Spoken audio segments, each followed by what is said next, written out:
Hello everyone, welcome back to my channel. In this video I'm going to be taking a very old camera to a kind of a photo walk down in Lyme Regis. The camera in question is a Kodak Folding Brownie type number 2. So this particular camera is getting on now for 105 years old. Yeah, you heard me right, it was actually released back in 1915. And I was given it as a gift last year. So far I've used one roll of Ilford HP5 in this camera, and I'll put up some photos from that excursion now. But probably the biggest issue that I had with it is when I came to develop it. It wasn't the lab box's fault, it was my fault. So just a quick recap, you have the lab box, and then you have the reel that the film is loaded onto. This is done by basically winding the film on and through a guide, which then helps the film go into the correct place on the reel. And the problem being with this development is that I forgot to put this bit in.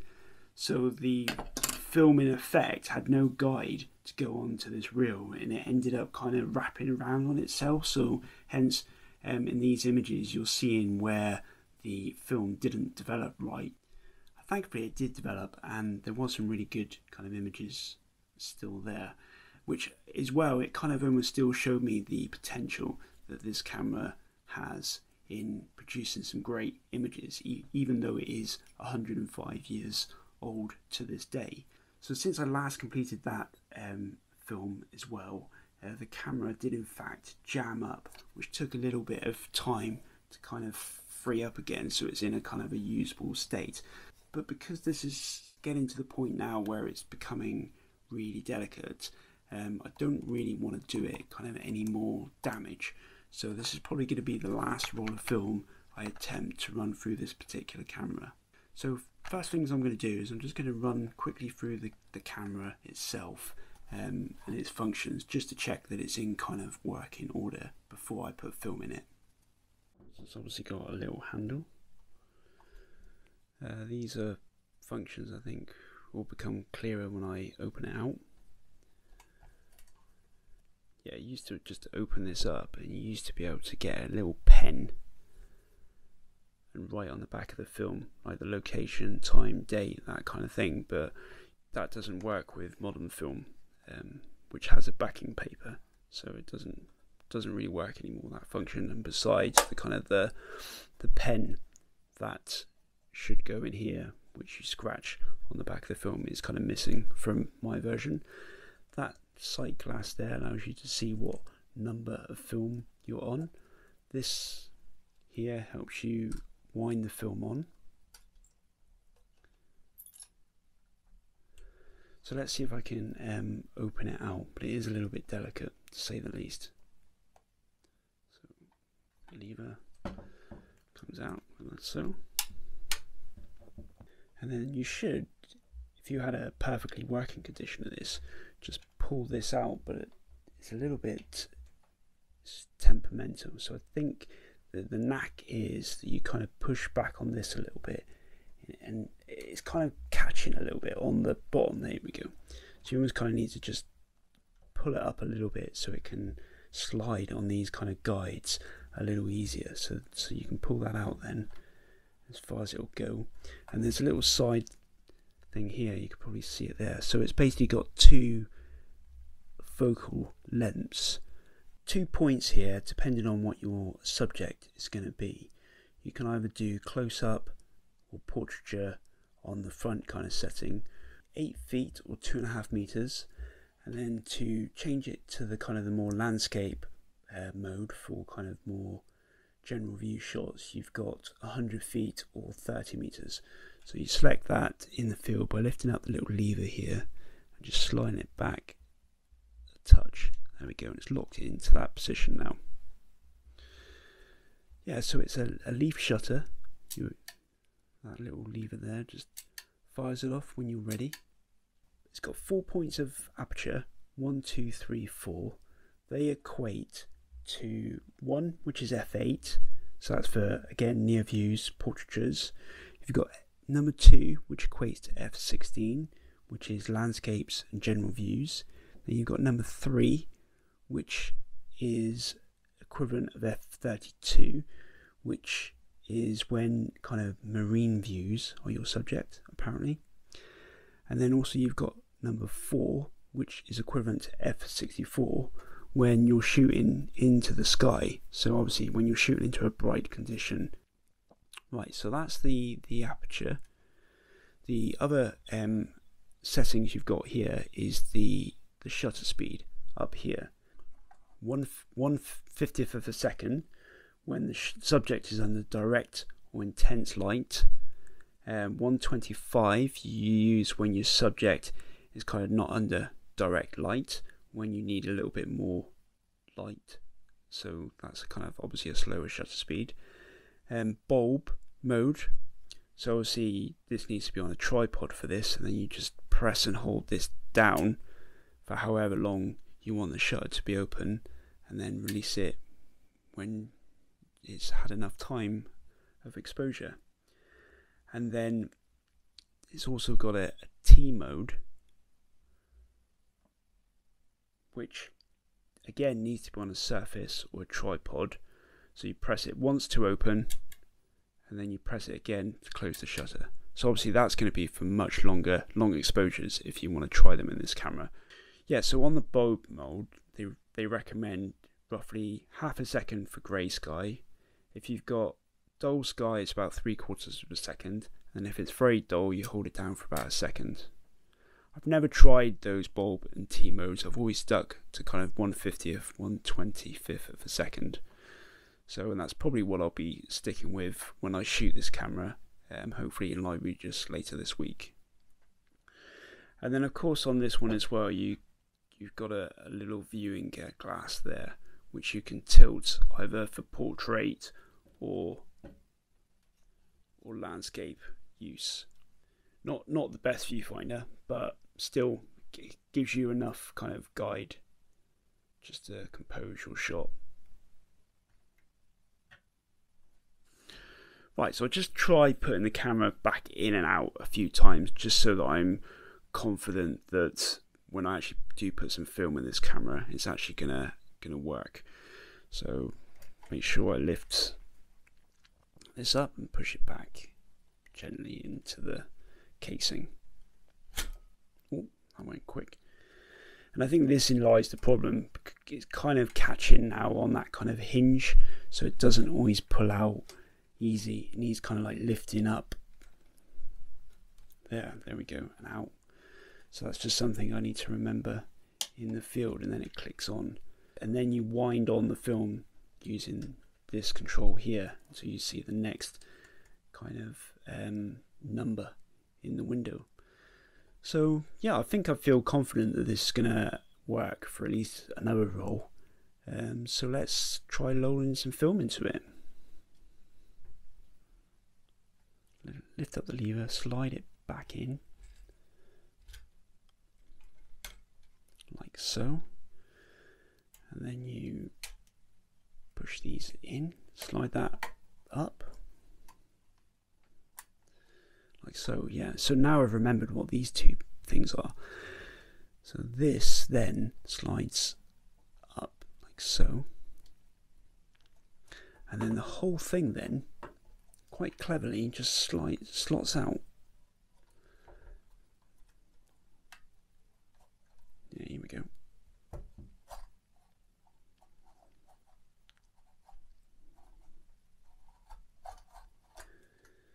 Like so. So you kind of got the camera workings there. So there is a bit of a lens there. I might give that a bit of a clean, because that's obviously putting the light back onto the film. It's a clever bit of technology really for 1915. And then there's kind of some rollers here which help roll the film over. So let me just get something to clean that up a minute. So just use my lens pen just to try and clean this up the best I can. So I think any kind of dust now is going to be inside the actual camera itself, and I think it'll be very hard to kind of get any of that out. So I think what we got is what we got. Right, so we'll put that there a minute. So this then pulls up.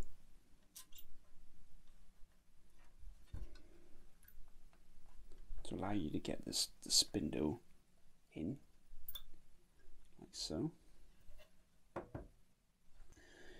Oh, interesting fact actually, and actually it's got a mark in there.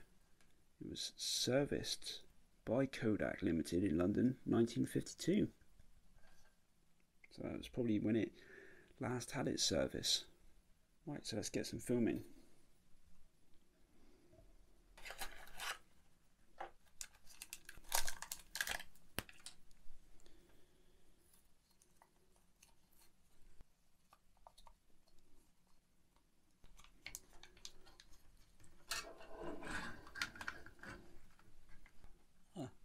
Actually went in quicker than I was expecting. Roll that down there, like so.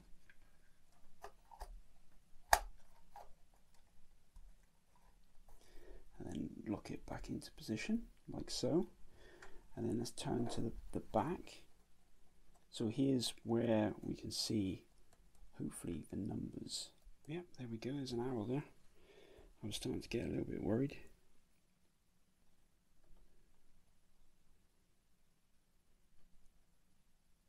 There we go, number 1. Slightly upside down, but it doesn't matter. So there we go, this camera is ready to rock and roll.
Right, I'm back in the office now. I thought I'd just do a quick wash up of my latest experiences with this camera. As you can see from that video, the development and the actual compositions and exposure all went absolutely brilliantly. As far as I can see, nothing really went wrong this time, and as a bonus, those two kind of exposures that I took early on of the kind of the harbour of Lyme Regis and then looking towards the fishermen, and in between those two shots I forgot to wind the film on, so at the time I thought I'd kind of wasted those images, but in actual fact that multiple exposure turned out really well.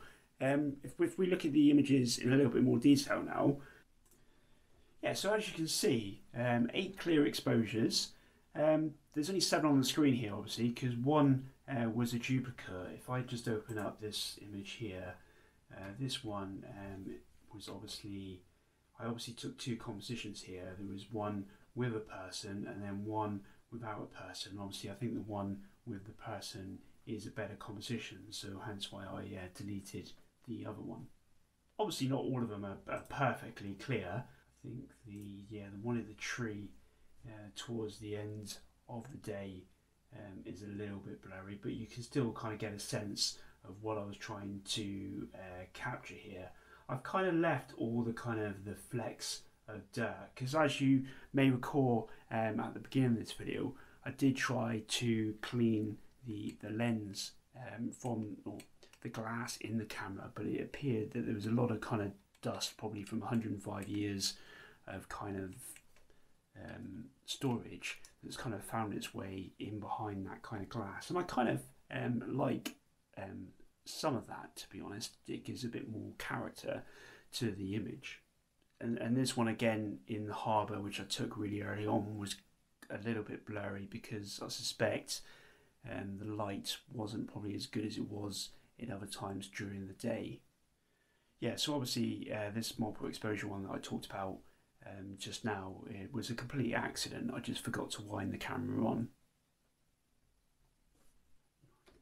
So even though I'm really pleased with how this camera performed, I really started to struggle after exposures 5 and 6. The camera just became really hard to kind of open up. It was kind of getting, like when you're trying to pull it out, it was getting just jammed, and I ended up kind of ripping my fingers to shreds just trying to pull the damn thing out. So I think this more than likely is definitely going to be my last roll of film in this camera, although there is a little bit of a knack when you get used to it. You kind of don't open the camera all the way, and that kind of can help sometimes to help the camera, the kind of the bellows kind of come out. But as you can see now, I'm still trying to pull it out, and it's just not happening. So I think even though I love the look of the results that this camera produces, I just don't want to damage the camera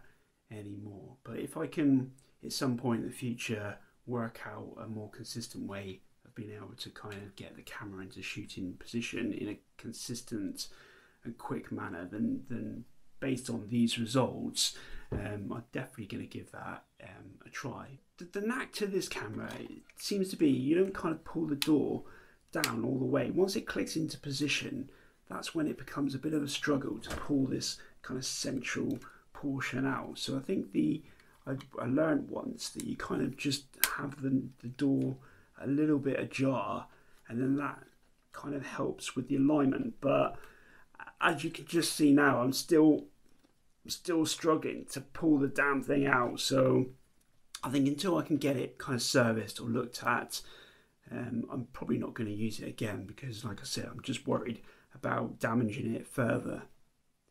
And as you saw from earlier, it was last serviced in 1952, so it's probably well overdue someone looking at it. But I doubt, to be honest, that it's probably worth it, because I think you can pick up these cameras on eBay for about 20 quid, so I'm pretty sure a service is going to cost a lot more than that. There we go. See? Yeah, so I did manage. So how long have I been rabbiting on for? And this is the first time I've managed to get it out into its kind of shooting position. So let's see if I can repeat that, shall we? So push it back.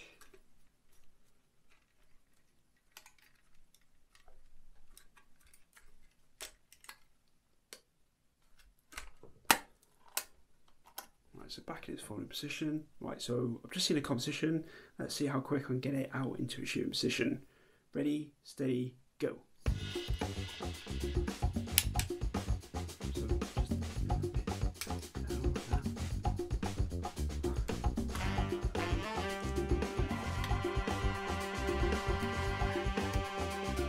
Stop the clock. So maybe there is a knack to it after all.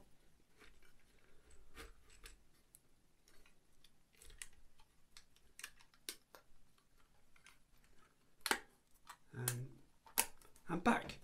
So yeah, so maybe if I can do that again, if that's repeatable, then maybe it's not the end for this little camera, which can produce some amazing results. Let's just test it again, shall we?